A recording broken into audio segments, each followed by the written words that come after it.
C'est ici, dans le collège berlinois Canisius, un établissement jésuite prestigieux, que les premières affaires d'abus sexuels ont été révélées il y a quelques semaines.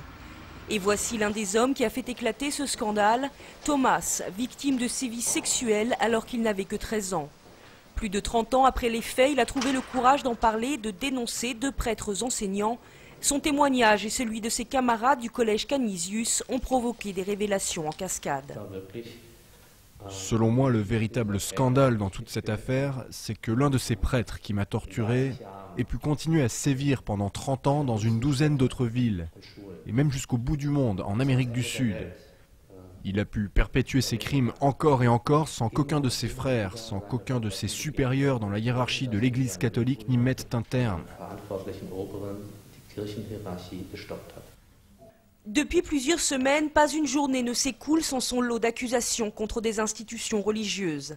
Après Berlin, le scandale a touché l'évêché de Hambourg, de Bonn, de Munich. 20 diocèses sur 27 sont concernés. Les victimes se comptent par centaines.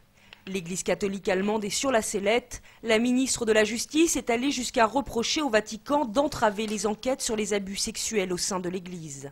Selon elle, une directive datant de 2001 qui soumet les cas les plus graves au secret pontifical aurait contribué à ériger un mur de silence.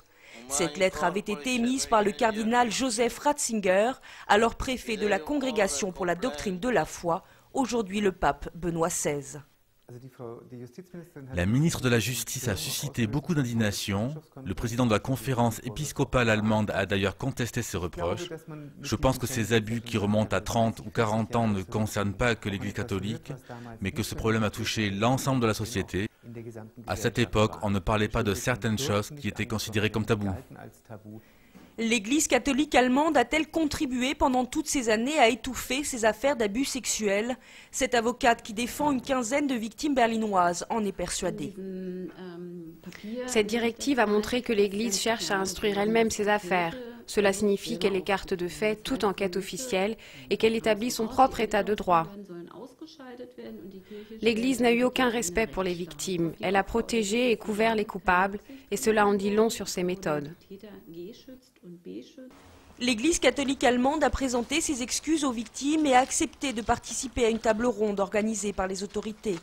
Thomas espère que l'Église dédommagera les victimes et que la loi du silence sera enfin brisée.